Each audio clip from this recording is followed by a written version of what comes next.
남의 재화를 아무런 대가도 없이 그저 슬쩍하는 사람을 통칭하여 도둑이라 말합니다. 남의 컴퓨터 시스템에 허락 없이 침입하여 데이터를 빼내거나 파괴하는 일을 해킹이라고 하는데, 중국과 북한이 악랄한 경쟁으로 세계 무대를 주름잡고 있습니다.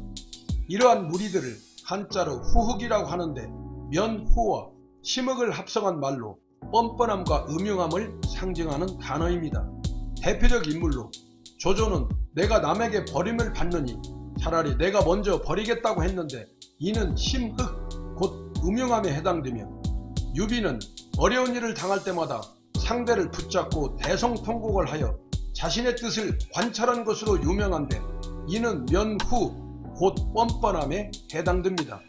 피는 속일 수 없다고 했는데 그들의 후예인 지금의 중국인들이 뻔뻔함과 음흉함으로 마음을 결속하여 한류붐을 타고 세계문화시장을 지배하고 있는 우리 전통 고유의 문화와 가치를 무조건 자기네 것이라 억지를 부리는 중국의 조잡한 행위 속에도 지구촌 한류팬이 1억 명을 넘어선 쾌거를 오늘의 주제로 살펴보도록 하겠습니다. 신종 코로나 바이러스 감염증의 팬데믹으로 디데믹이 일상화됐지만, 한류는 열풍과 폭풍을 이어가 지구촌 한류팬 1억 명 시대가 열렸습니다.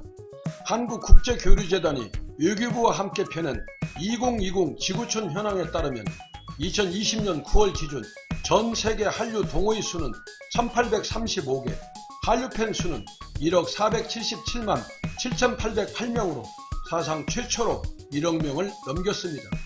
대륙별로 보면 아프리카 중동이 30만 명에서 120만 명으로 무려 4배가 늘었고, 아메리카가 1210만 명에서 1580만 명으로 31%, 유럽이 1500만 명에서 1880만 명으로 25%가 증가했습니다.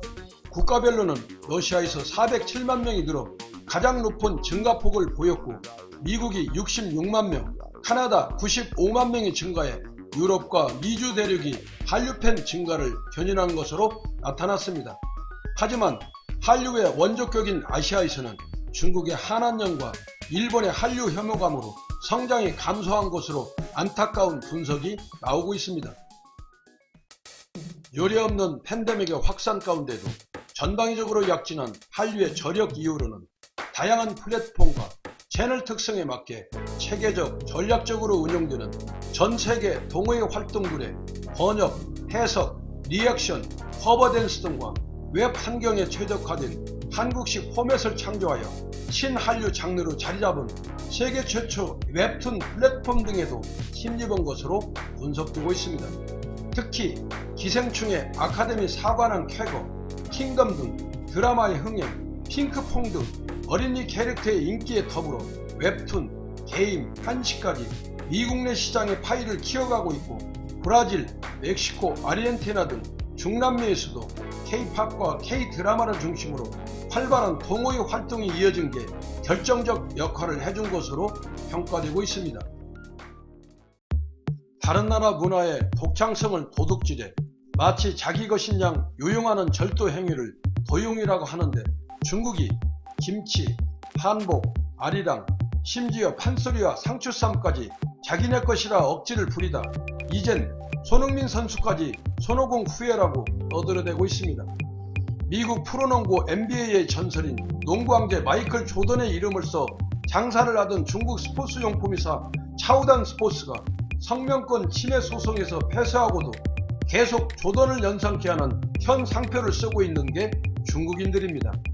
사사건건 딴지를 걸고 있는 일본 언론조차 지난해 10대 뉴스에 한류 콘텐츠 세계적 약진이라 도쿄신문에 발표했습니다.